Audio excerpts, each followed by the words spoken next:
नमस्कार, मेरा नाम ज्ञानेश्वर है और आपने देखना शुरू किया है लाइव सेटिंग्स। मेरे साथ रोज की तरह दिल्ली से जुड़ रहे हैं देश के जाने माने सीनियर जर्नलिस्ट अजीत द्विवेदी जी। अजीत जी, क्या कहें, अब तो कहने में भी शर्म आता है कि बिहार में शराबबंदी है। मुझे लगता है नीतीश कुमार को छोड़ दें तो कोई ये सच्चे मन से नहीं कहेगा कि बिहार में शराबबंदी है। छपरा सिवान में जहरीली शराब कांड अभी हफ्ता भर भी नहीं गुजरा है और मुजफ्फरपुर में फिर से एक व्यक्ति की मौत हो गई, कई लोगों की आंखों की रोशनी जा रही है। ये क्या हो रहा है बिहार में? और सरकार जो है वह कहती है कि देखिए, जहरीली शराब और शराबबंदी दोनों दो चीजें हैं। लेकिन समस्या तो यह है ना कि यह मानने को सरकार तैयार नहीं है कि दोनों मोर्चों पर हम फेल हैं। जब मैं इस कार्यक्रम को रिकॉर्ड कर रहा हूं, इसके पहले मैं खबरों की दुनिया में था, खबरें देख रहा था। आज क्या खबरें हैं। जिस छपरा और सिवान में जहरीली शराब कांड इतना बड़ा हो गया, वहां भी गाड़ियों से शराब जब्त हो रही है। वह तो हम लोग मानते ही रहते हैं कि जब्ती कम होती है और कई गुना अधिक शराब मार्केट में आ जाता है।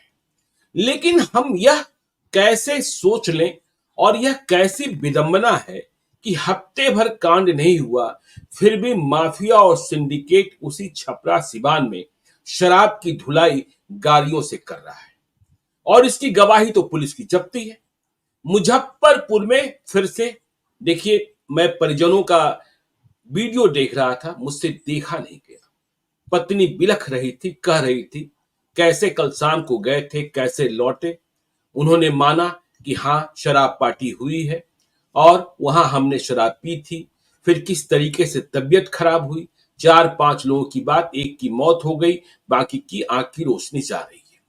और अब तो स्थिति परिस्थिति देखिए, मैं पिछले दिनों अजीत जी आपको बताऊं, बिहार के सबसे बड़े वकील हैं वाईबी गिरी, यदुवंश गिरी।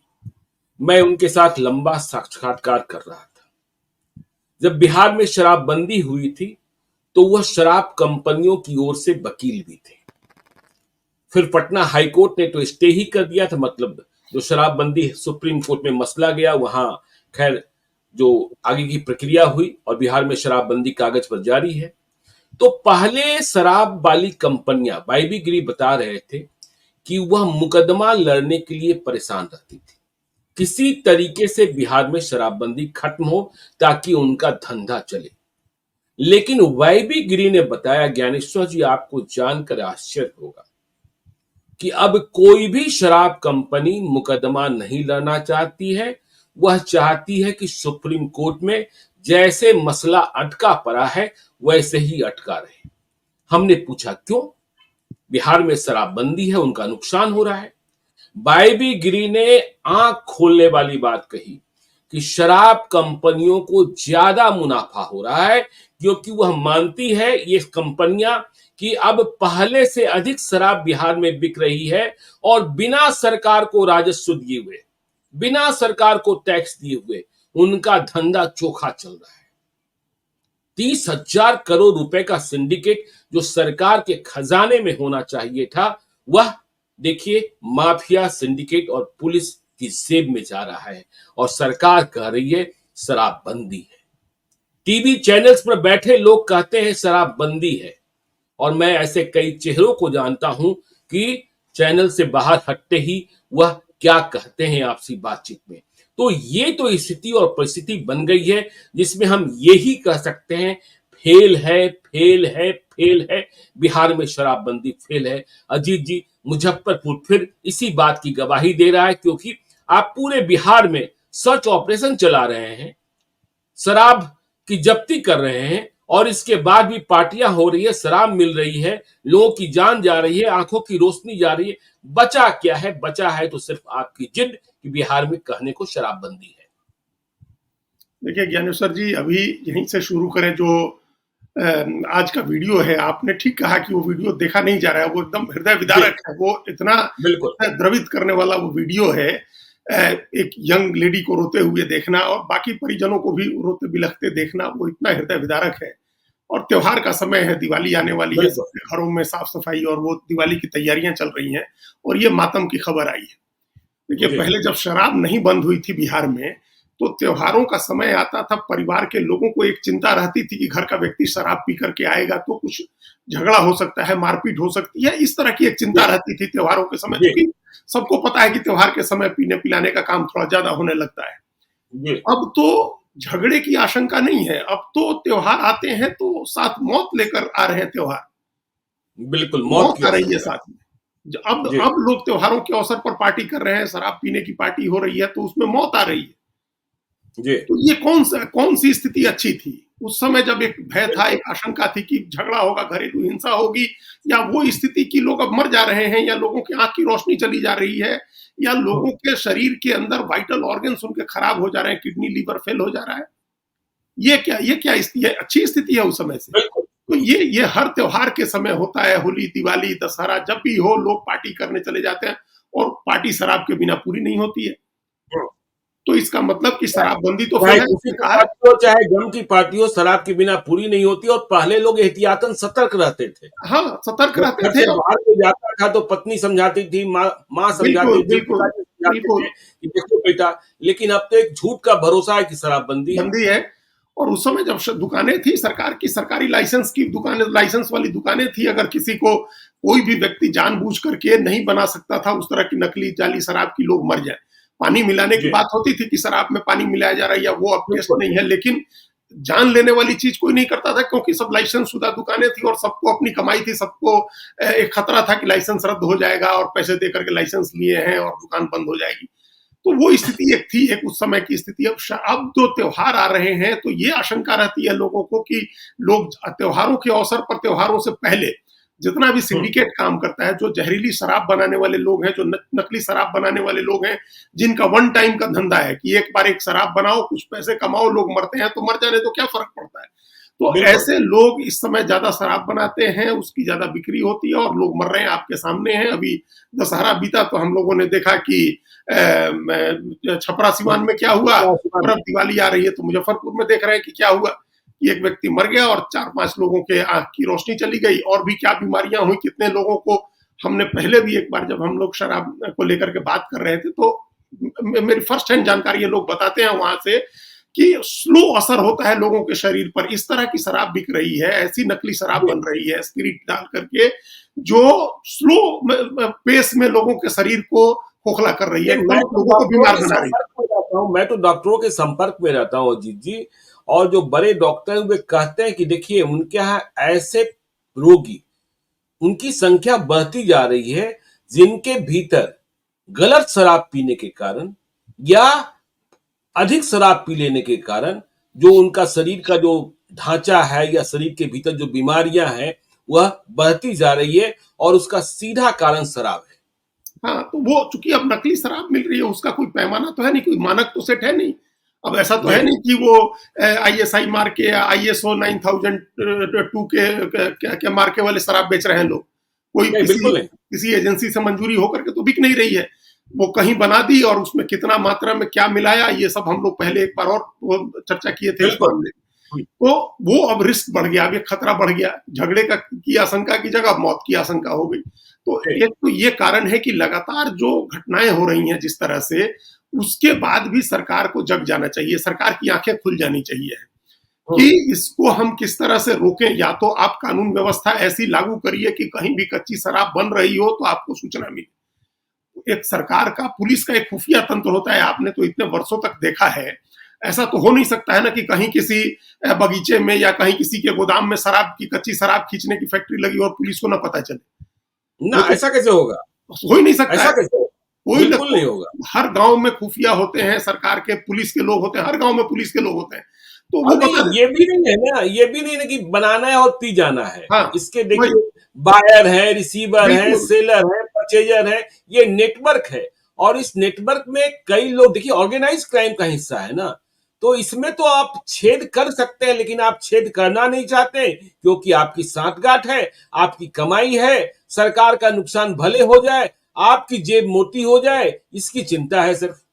वही हम कह रहे थे कि ऐसा नहीं हो सकता है कि कोई भी अपराध पुलिस की नजर से छिप जाए जिसका इतना बड़ा दायरा हो। देखिए जी। हम तो दिल्ली में रहते हैं, और अगर हम अपने घर के आगे एक बोरी रेत गिरा दें बालू, तो हम्म। 1 घंटा नहीं बीतेगा, एमसीडी के लोग भी आ जाएंगे और दिल्ली पुलिस का भी आदमी आ जाएगा बिल्कुल। कि आप कुछ कंस्ट्रक्शन करा रहे हैं, उसकी परमिशन है कि नहीं, आपके पास परमिशन है, हम्म।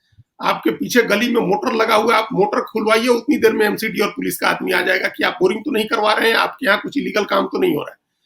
देखिए और अब बिहार में जहाँ जो मर्जी हो कर लीजिए, जहाँ मर्जी हो बालू गिरा लीजिए, गिट्टी गिरा हाँ लीजिए, हाँ, ईंट गिरा लीजिए, शराब बना रास्ता लीजिए। घेर लीजिए।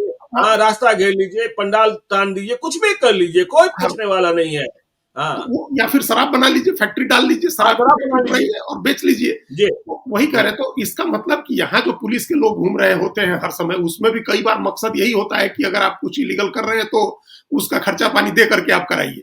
तो बिल्कुल। ये वहां भी होता होगा कि आपने गिराया है या आपने एक फैक्ट्री यहाँ कच्ची शराब खींचने की लगाई है, आप स्पिरिट ले आ रहे हैं, तो आप वो करिए, लेकिन हमारा हिस्सा दे दीजिए, हमारा खर्चा पानी दे दीजिए। तो अब जी। त्योहार का खर्चा पानी पुलिस वाले वसूल रहे होंगे, दूसरी जो लॉ इन्फोर्समेंट एजेंसीज हैं वहां, जिनका जिम्मा होता है, वो सब लोग अपनी अपना अपना अपना हिस्सा ले रहे होंगे। बिल्कुल। तो इस तरह से इसी तरह से चल रहा होगा। तो या तो हम्म। सरकार को देखिए, ये तो विफलता इतनी बड़ी है, दो विफलता दो लेवल पर है। एक हम लोग उस दिन चर्चा कर रहे थे कि 4-5 जिले पार करके पटना शराब पहुंच रही है। जी। तो कहीं से भी जो चीजें पहुंच रही हैं, जो कच्चा माल पहुंच रहा है, वो भी कई जिलों को पार करके पहुंच रहा है। तो आप अगर उन जिलों में नहीं रोक पा रहे हैं, बाहर से उसका प्रवेश नहीं रोक पा रहे हैं, तो ये भी विफलता है, आपकी पुलिसिंग की विफलता है, आपके खुफिया विभाग की विफलता है कि आपको सूचना नहीं मिल रही है। नहीं, एक या बात और है ना जी, देखिए जब 2016 में नीतीश कुमार ने फैसला लिया, तब भले उन्होंने न पढ़ा, बाद में जब ऐसी स्थितियां परिस्थितियां क्रिएट होती गई, तो उन्हें यह समझना चाहिए था ना कि आखिर क्या वजह हुई कि अमेरिका जैसा देश इसे लागू नहीं करा पाया।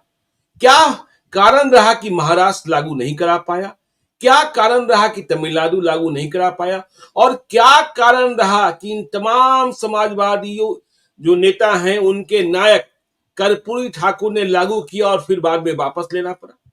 तो उसे पढ़ा जाना चाहिए था ना कि भाई क्या हुआ था। यदि आप सीख लिए होते तो शायद हो सकता है आप लागू करा देते, और यदि लागू करा पाना संभव नहीं था तो फिर रेगुलेट करते, जिससे सरकार का नुकसान भी नहीं होता और ये माफिया भी। अब माफिया इतने ताकतवर हो गए कि वह कह मुकदमा ही नहीं लड़ो, ऐसे ही सरकार को पैसा देना नहीं है, अपना पेट तो भर जाना है। भर क्या जाना है, अब तो आसमान भर की कमाई है। 30,000 करोड़ रुपयों का नेटवर्थ बताया जा रहा है। नहीं, उससे ज्यादा का नेटवर्क होगा कि अनुसर उससे जी, जो ज्यादा का। सरकार को जो रेवेन्यू आना था उसका एक हिसाब है जी। 20,000 करोड़ रुपए। कि बिल्कुल। सरकार को अगर शराब रेगुलेट होकर के शराब बिक रही होती आधिकारिक रूप से, तो शराब बिक रही होती तो सरकार को 20,000 करोड़ रुपया आता। तो बिल्कुल। सरकार को 20,000 करोड़ रुपया आता, इसका मतलब कि इससे 3 गुना 4 गुने का बड़ा कारोबार होता, 70-80 हजार करोड़ रुपए का कारोबार होता। तो उसमें से 20% भी हम लोग माने तो टैक्स, अगर 20% माने कि 20% सरकार को रेवेन्यू आएगा, तो 1 लाख करोड़ का बिजनेस है शराब का। तो जी। ये इतना बड़ा कारोबार है, इतना बड़ा धंधा है, कितने लोगों को आधिकारिक रूप से इसमें रोजगार मिलेगा, कितना स्ट्रीमलाइन होगा सिस्टम। ये तो इसके लिए कोई बहुत बड़ा इकोनॉमिस्ट होने की जरूरत नहीं है कि आप बहुत बड़े इकोनॉमिस्ट हो तभी आपको इसका गणित समझ में आएगा। ये एक जी। बड़ा कारोबार है, इस कारोबार को रेगुलेट करने की जरूरत थी, या जैसा हम लोग पहले कह रहे थे कि या फिर आप पूरी सख्ती से इस पाबंदी को लागू कर दीजिए। इस बिल्कुल। पाबंदी को लागू करने में जो स्टेट गवर्नमेंट्स विफल रही हैं, उनकी विफलताओं के कारण पढ़िए आप, जैसा आपने कहा जी। कि आप महाराष्ट्र पढ़िए, तमिलनाडु पढ़िए, हरियाणा पढ़िए, जहां से आज भी जी। सबसे ज्यादा शराब जा रही है बिहार में। जिस राज्य से जाके हम्म। उस राज्य में भी एक बार शराबबंदी हुई थी, बंसीलाल मुख्यमंत्री थे। तो आप समझिए कि क्यों विफल हो गया, शराबबंदी क्यों विफल हो गई, उसके क्या कारण थे, बिल्कुल। और उन कारणों को बिल्कुल। रेक्टिफाई करिए, उन कारणों को बिहार में दूर करिए, क्योंकि वही कारण बिहार में भी होंगे। और जो हम एक स्टोरी पढ़ रहे थे, ज्ञानेश्वर जी अब क्या पढ़ रहे थे, बहुत पहले जब हमने सिगमंड फ्राइड के बारे में हम पढ़ रहे थे शुरुआती दिनों में, जी। जिनको मनोविज्ञान का सबसे बड़ा अध्येता, सबसे बड़ा जानकार माना जाता है सिगमंड फ्राइड को। तो उनकी शुरुआत कैसे हुई थी, उनकी शुरुआत इस तरह से हुई थी कि वो अपनी पत्नी और बच्चे के साथ एक पार्क में घूम रहे थे। तो बच्चा गायब हो गया, बच्चा दिखा नहीं। तो उनकी बिल्कुल। पत्नी हाँ। ने कहा कि बच्चा कहाँ चला गया, खोजो खोजो। तो जी। अब वो ये चुपचाप खड़े हैं सिगमंड फ्राइड। तो उन्होंने पूछा कि भाई आप बताओ। तो कहा कि तुमने कहीं उसको जाने से मना किया था। तो बोली कि हाँ, वो फव्वारे के पास जाने से मना किया था। तो कहा कि तो उधर ही गया होगा। 99% तो चांस है कि वहीं वहीं होगा। बिल्कुल। सचमुच बच्चा वहीं मिल गया, तो ये एक सामान्य मनोविज्ञान है कि आप जिस चीज से ये तो लोगों को रोकिएगा, लोग ओशो वो काम। रजनीश भी कहा करते थे ना, ओशो रजनीश भी कहा करते थे कि यदि कमरे के भीतर एक डब्बा रखा है तो किसी की नजर नहीं पड़ेगी, हम्म। लेकिन यदि आप कह दीजिए किसी को कि इस डब्बे को ध्यान से रखना, कोई हम्म। उठाकर ले न जाए, तो हम्म। लोग उसको देखने लगे कि इस डब्बे में क्या इसमें है। है क्या? और देखिए, हाँ, और देखिए इकोनॉमी की बात करते हैं, पिछले दिनों बोध गया के कुछ होटल वाले मुझसे मिले थे। तो हर साल दलाई लामा आते हैं, पूज्य दलाई लामा। इस बार उनकी सेहत कुछ गड़बड़ है, तो उनके आने जाने को लेकर थोड़ा सा अनिश्चय बना हुआ है। अब ये तमाम होटेलियर्स जो हैं वो दलाई लामा से मिलने जाने को हैं। हमने पूछा क्यों, तो कह रहे थे क्या कहें ज्ञानेश्वर जी, एक तो शराबबंदी ने पूरी होटल इंडस्ट्री को खत्म कर दिया, ना कोई शादी होता है, ना कोई विवाह होता है, जो लोग आते हैं वो शाम को बनारस चले जाते हैं। अब दलाई लामा भी नहीं आएंगे तो फिर बचा क्या रह जाएगा, सब कुछ खत्म हो जाएगा, सारी पूंजी डूब जाएगी। सोचिए कहां और कैसे। देखिए, ये तो वो लोग हैं जिन लोगों ने होटल बना लिया है, अभी भी चला रहे हैं। बिल्कुल उस जी। उस सेक्टर में ग्रोथ तो रुक ही गया है। जो पहले से बना हुआ है, वो लोग अपना बिजनेस बचाए रखने के लिए सारी कोशिश कर रहे हैं। नया इन्वेस्टमेंट तो नहीं आ रहा, हॉस्पिटैलिटी इंडस्ट्री ना, में कोई नया इन्वेस्टमेंट बिहार में नहीं आ रहा है। कोई आदमी होटल और रिसोर्ट नहीं बना रहा है बिहार में।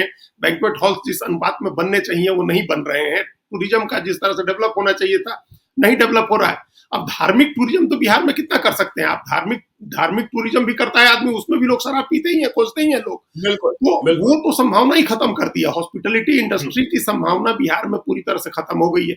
एक जो अब बार लोग बार कहेंगे चर्चा ताज होती खुल है। गया, अब लोग कहेंगे ताज खुल गया।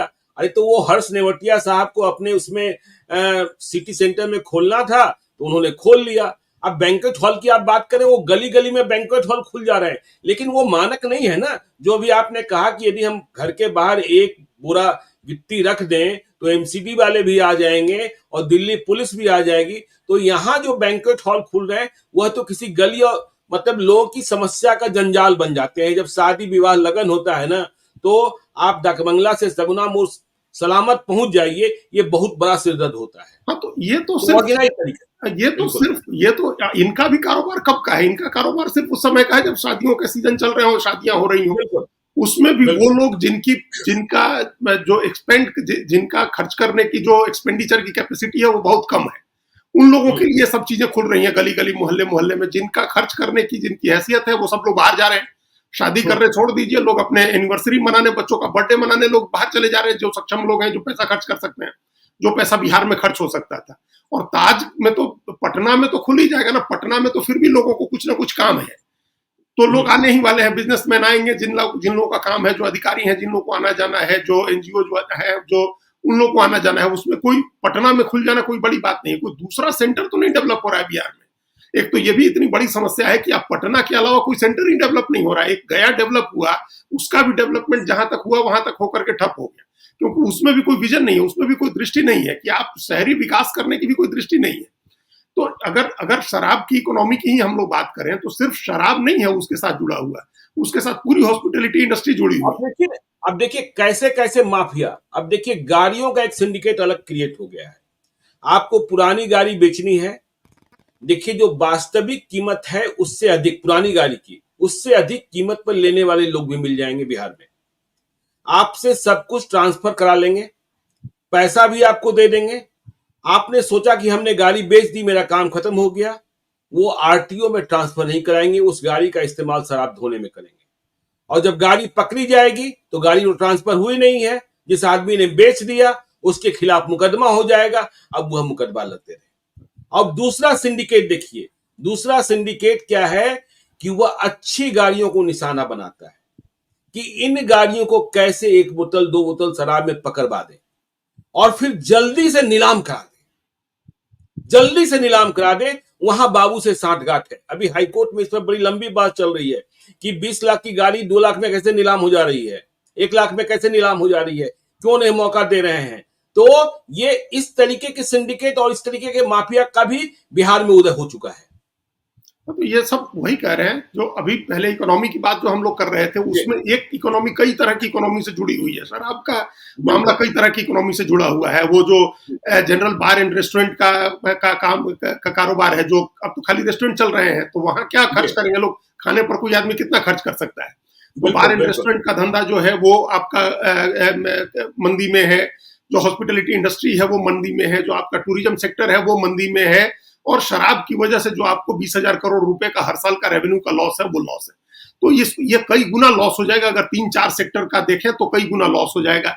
और दूसरी तरफ इसका फायदा किसको हो रहा है, तो वो जो ब्लैक मनी की एक पैरेलल इकोनॉमी खड़ी हो रही है उनको इसका फायदा हो रहा है, और वो अपने बिल्कुल फायदे को बढ़ाने के लिए ये तमाम तरह के जो क्राइम के सिंडिकेट खड़े हो रहे हैं। अपराध तो बढ़ ही गया, जिसकी हम लोग बार बार चर्चा करते हैं कि अपराध में तो कमी आ नहीं रही है, और अब नए तरह के अपराध शुरू हो गए हैं। ये जो सरकारी बाबुओं से साठगांठ करके और शराब गाड़ियां पकड़वाना, गाड़ियों की नीलामी कराना, किसी शरीफ आदमी की गाड़ी लेकर के और उसी की गाड़ी पर शराब ढोना, और पकड़ा जाए तो उसको फंसा बिल्कुल। देना, ये सब तरह की जो सिंडिकेट हो रहे हैं। तो ऐसा ऐसा नहीं है कि मुख्यमंत्री को या उनके आसपास के जो लोग सरकार चला रहे हैं, जो लोग डिसीजन मेकर्स हैं, उनको इन बातों की जानकारी नहीं है।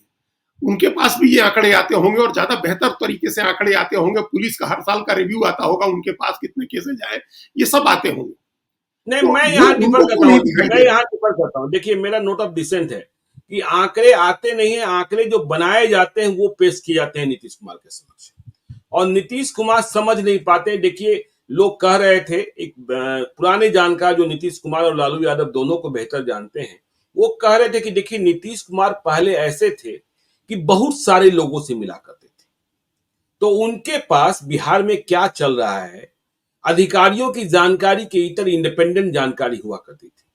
लेकिन अब नीतीश कुमार जो है ना, बस कुछ लोगों से मिला करते हैं, तो जो वे बता दिए संशोधित और परिमार्जित ही बताएंगे, जिसमें साहब खुश रहे, जिसमें राजा खुश रहे। तो फिर यही तो गलती हो गई है कि नीतीश कुमार की जिद है कि नहीं, सब कुछ ठीक ही है। मनीष वर्मा कहेंगे शराबबंदी को आप जहरीली शराब से नहीं जोड़ लीजिए, तो बताया नहीं जा रहा है, बनावटी बताया जा रहा है। नहीं, ये जस्टिफाई करने के तरीके हैं। आप जस्टिफाई करने का तरीका है, एक आप कह रहे हैं कि शराब की बिक्री, शराबबंदी अलग है, जहरीली शराब अलग है।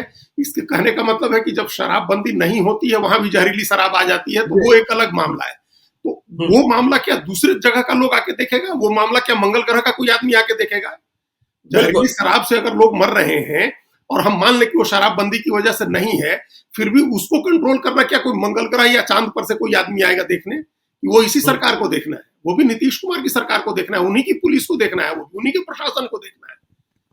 तो ये छोड़ दीजिए, शराबबंदी के कारण नहीं है, ठीक है, शराबबंदी के कारण नहीं है, तो फिर कैसे सब जहरीली शराब बन रही है? गांव गांव में लोग कैसे जहरीली शराब बना रहे हैं, उसके लिए कच्चा माल जुटा रहे हैं, कैसे उसका डिस्ट्रीब्यूशन हो रहा है, कैसे पी करके लोग मर जा रहे हैं, और उसमें किसके खिलाफ कार्रवाई हो रही है? ये क्या, ये पकड़ना क्या पुलिस का काम नहीं है? ये पकड़ना, जब शराब के लोगों को शराब बनाने का लाइसेंस दिया जाता है, तब भी अगर गैर लाइसेंसी कोई शराब बनाता है, बेचता है, तो उसको पकड़ा जाता है ना। तो अभी तो संपूर्ण बंदी है, अभी तो पूर्ण शराबबंदी है, तो अभी कैसे कोई आदमी शराब बना रहा है तो उसको नहीं पकड़ा जा रहा है? और इस आधार पर जस्टिफाई कर रहे हैं मनीष वर्मा इस बात को कि ये अलग मामला है, शराबबंदी से इसकी तुलना नहीं की जाए। ये तो और फिर और खतरनाक बात है, ये और भी आप सरकार के लिए और चिंता की बात होनी चाहिए। वही तो मैंने कहा कि नीतीश कुमार के जो इर्द गिर्द है ना, वह यह समझाने में लगे हुए कि नहीं नहीं, बिल्कुल सब सही है, ये ऐसी घटनाएं तो होती रहती हैं, लेकिन इन घटनाओं का कसूरवार कौन है और नुकसान क्या हो रहा है? अब तो देखिए, आर्थिक नुकसान के अलावा जानमाल का नुकसान हो रहा है। जो वीडियो देखा, हमने भी देखा, आपने भी देखा, कितना हृदय विदारक है। एक एक आंसू, उसके भीतर का जो दर्द है, वह किस रूप में पढ़े समझ में बात नहीं आती है। तो फिर यह नहीं समझेंगे नीतीश कुमार। हम ये नहीं कह रहे कि आप शराबबंदी खत्म कर दीजिए, शराबबंदी अच्छी चीज है, लेकिन जो आपका संकल्प है, उस संकल्प के हिसाब से काम तो हो, आपके लोग काम तो करें। नहीं, शराबबंदी जब आपने शुरू किया था, देखिए उसके पहले, उस समय हम लोगों ने बहुत चर्चा की कि कैसे शराब बंद होने के पहले कितने 3,000 से ज्यादा दुकानों के लाइसेंस दिए गए थे, और कैसे गली गली मोहल्ले मोहल्ले शराब की दुकानें खुल गई थी। फिर आपको एक दिन इल्हाम हुआ, आपने अपने उस इल्हाम में शराबबंदी कर दी। ये सबसे पहले तो यही समझने की जरूरत है ज्ञानेश्वर जी की सरकार, देश या राज्य किसी एक व्यक्ति के इल्हाम से नहीं चलता है कि आपने एक दिन रात में सोए सोए आपको सपना आया, जैसे एक दिन इल्हाम हुआ तो देश में नोटबंदी कर दिया गया, और देश उस एक डिसीजन की का खामियाजा कितने बरस तक भुगतता रहा, देश की इकोनॉमी किस हालत में रही। तो ये आप इसी तरह से एक व्यक्ति के इल्हाम से, एक व्यक्ति को कुछ ज्ञान प्राप्त हो जाने से नहीं चलता है, देश और प्रदेश नहीं चल सकता है। ये आप जनभावना को समझना चाहिए, इसमें जनता क्या सोच रही है, क्या चाह रही है, क्या ये फैसला लेने के पहले कोई सर्वे कराया था नीतीश कुमार ने? इसको लागू करने के कोई उपाय किए थे नीतीश कुमार ने? क्या इसके लिए लोगों को समय दिया गया था कि आप इतने समय के बाद हम लागू करेंगे? ये सब कुछ नहीं किया। आपने एक दिन लागू कर दिया कि अब ये शराबबंदी लागू हो जाएगी, और उसके बाद कोई व्यक्ति शासन में शासक का सबसे बड़ा गुण क्या होना चाहिए? शासक को उदार होना चाहिए है, शासक को जनता की भावनाओं के लिए ओपन होना चाहिए है और उसका बिल्कुल। सम्मान करना चाहिए, लोगों की राय लेनी चाहिए। वो लोगों की राय का प्रतिनिधित्व होता है, लोगों की सामूहिक इच्छा का प्रतिनिधि होता है। वो ऐसा नहीं हो सकता है कि अपनी जिद पर अड़ा रहे। आपने 8 साल से एक बार भी शराबबंदी के फैसले का रिव्यू किया? अगर रिव्यू किया तो उसमें क्या पता चला आपको? कहीं समीक्षा हुई? हर फैसले की समीक्षा होती है, फैसले में बदलाव होता है, उसमें कुछ चीजें ऐड की जाती हैं, कुछ चीजें कम की जाती हैं। ये हर फैसले में होता है कि नहीं होता है? तो आप क्यों अरे क्यों नहीं, समीक्षा नहीं आप कर रहे हैं? फैसले की आप समीक्षा आप क्यों नहीं कर रहे? कागजों पर समीक्षा कर लेंगे, आपका इतना बड़ा तंत्र है। आप इंडिपेंडेंट एजेंसी से पता कर लीजिए ना कि भाई लोग क्या करें, पब्लिक क्या करे, कि हाँ, शराब मिल रही है कि नहीं मिल वही रही है। वही आप भाई सैंपल तो हर चीज में होता है ना, तो आप पब्लिक से समझिए। आप छोड़ दीजिए कि वीडियो जितने चल रहे हैं वो फर्जी हैं, बनावटी हैं, एक तरफा हैं, इसको भूल जाइए। आप अपने ही किसी कंपनी को हायर कीजिए, चाहे Tata institute of social science जिसने मुजफ्फरपुर शेल्टर होम को बेनकाब किया, आप हायर कीजिए और समझिए, लोगों से जानिए कि भाई शराब मिल रही है कि नहीं मिल रही है, और मिल रही है तो इसका कसूरवार कौन है, इसका पता कीजिए। आप लागू करने में सक्षम है तो ठीक है, नहीं सक्षम है तो फिर फैसला कीजिए। नहीं, हम सब ये तो वही हम कह रहे थे कि जनभावना को समझना चाहिए नेता को, सबसे पहले ये तो बिल्कुल। करना ही चाहिए। लेकिन समीक्षा की बात जब हम कह रहे हैं तो हमारा ये मतलब है कि जो सरकार, जो पुलिस ने शराब की जब्ती की, आपने 1 बिल्कुल। साल की समीक्षा करिए ना कि इस 1 साल में कितने लाख, कितने करोड़, 3 करोड़ कुछ 80 386 लाख। 86 लाख, 3 करोड़ 86 लाख लीटर शराब जब्ती हुई है। ये तो एक आंकड़ा है ना, सरकारी फिगर है। जी। आप ये आंकड़ा रखिए, इसमें कितनी किस जगह पर पकड़ा गया, किस किस डायरेक्शन से शराब आ रही है, उसमें कौन लोग इन्वॉल्व थे, कौन सा सिंडिकेट था, कितने लोग शामिल थे, जहरीली शराब जिससे लोग मरे वो बनाने की फैक्ट्री कहाँ कहाँ लगी, उसमें कितने लोग शामिल थे, फिर आप उसके बाद कितने मुकदमे दर्ज हुए पीने के, ये सब तो चीजें हैं ना। आप इन आंकड़ों को खाली रख के समीक्षा करिए, अपने फैसले पर खुद ही शर्म आएगी कि आपने क्या बिल्कुल। फैसला लागू बिल्कुल। किया है। ये मजाक का विषय बिल्कुल। हो गया है। ये हमने पहले भी कहा था, उस दिन भी हमने कहा था कि ये दिल्ली तक में या सोशल मीडिया तो पूरे देश दुनिया का एक ही है, सब जगह एक मजाक का विषय हो गया है कि बिहार में शराबबंदी, और उसमें क्या, किस वजह से शराबबंदी है? क्योंकि एक नेता को की ये जिद है कि हमने शराबबंदी कर दी है तो मेरे जीते जी नहीं नहीं बदल सकता है। तो ये क्या लीगेसी छोड़ करके जाएंगे?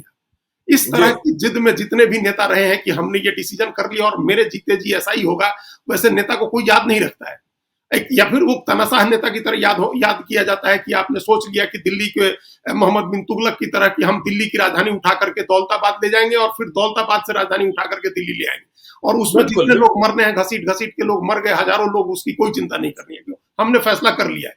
तो ये तो एकदम तुगलकी फरमान है कि हमने एक फैसला कर लिया है, चाहे वो कितना भी अच्छा फैसला हो। आपने कितना भी अच्छा फैसला अपनी तरफ से किया हो, लेकिन अगर उस फैसले से लोग सफर कर रहे हैं, उस फैसले की वजह से लोगों की जान जा रही है, उस फैसले की वजह से घर उजड़ रहे हैं, उस फैसले की वजह से रेवेन्यू का नुकसान हो रहा है, उस फैसले की वजह से बिहार के विकास में बाधा आ रही है, तो आपको सोचना चाहिए आप महत्वपूर्ण नहीं है, कोई भी व्यक्ति महत्वपूर्ण नहीं है गद्दी पर बैठा हुआ। बिहार बिहार और वहां के 14 करोड़ लोग महत्वपूर्ण हैं। अब बिहार के विकास में इससे बाधा आ रही है, आपका रेवेन्यू लॉस हो रहा है, लोगों के जान माल खतरे में आप डाल रहे हैं, और उसके बाद भी आप गाफिल होकर के पड़े हुए हैं कि हम रिव्यू नहीं करेंगे, फैसले की समीक्षा नहीं करेंगे, हम फैसला नहीं बदलेंगे।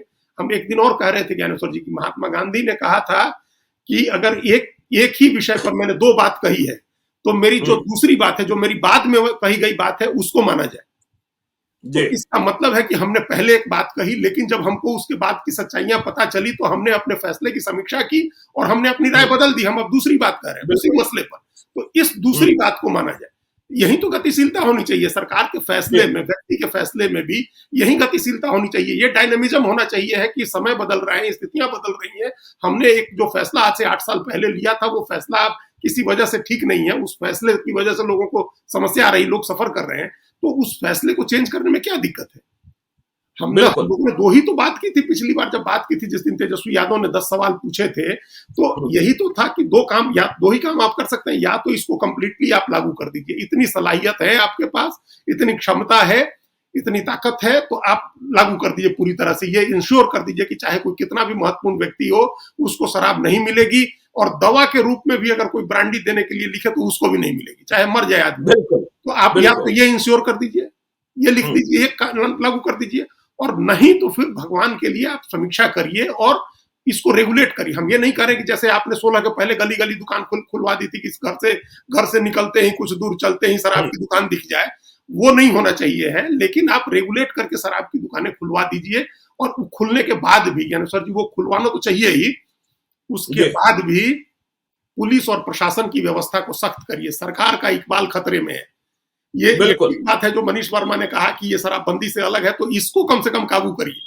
शराब खोलने का फैसला आपको जब करना हो तब करिएगा, शराबबंदी जब खत्म करनी हो करिएगा, समीक्षा करिएगा, लेकिन इसको बंद कराइए कि ये जो जान माल का नुकसान हो रहा है, जो नकली शराब बन रही है, जो जहरीली शराब बनाई जा रही है जगह जगह, और ये निश्चित रूप से पुलिस और प्रशासन के तमाम मिलीभगत से उनके संरक्षण में ये सब चीजें बन रही हैं, इसको रुकवाइए। ये लोगों का ऐसा नहीं हो जाए कि हर त्योहार लोगों का, नया साल आएगा दिवाली के बाद, और नए साल पर फिर ऐसे लोग शराब पी करके, लोग शराब बनाने बेचने वालों का तो कोई दीन ईमान है नहीं, वो ऐसी बना देंगे और लोगों की जान चली जाएगी। कम से कम इसको रोकिए, ये तो आपके हाथ में है, ये तो बाहर से नहीं आ रहा है, इसको रोकिए। देखिए, नीतीश कुमार का इकबाल खतरे में है और बिहार में शराबबंदी मजाक बनकर रह गया है। यह बहुत गंभीर विषय है। हम अपने दर्शकों से कहते हैं, जहरीली शराब से बचिएगा, शराब से भी बचिएगा। देखिए, आपके यहाँ शराबबंदी है, हमारे प्रदेश में शराबबंदी है, और जब गलत तरीके से कोई शराब आ रही है तो वह गलत ही हो सकता है। इसलिए जान बचाइए सबसे पहली प्राथमिकता। हम तो इस मुद्दे को उठाते ही रहेंगे, जनहित में, बिहार के हित में, और नीतीश कुमार से सवाल पूछते ही रहेंगे। तो देखते रहिए लाइव सिटीज को। यदि अब तक आपने हमारे यूट्यूब चैनल लाइव सिटी को सब्सक्राइब नहीं किया है तो जरूर कर लीजिएगा, और यदि इस वीडियो को आप फेसबुक पेज के माध्यम से देखें तो पेज को लाइक कीजिएगा, ट्विटर पर भी हमें फॉलो कीजिए। धन्यवाद।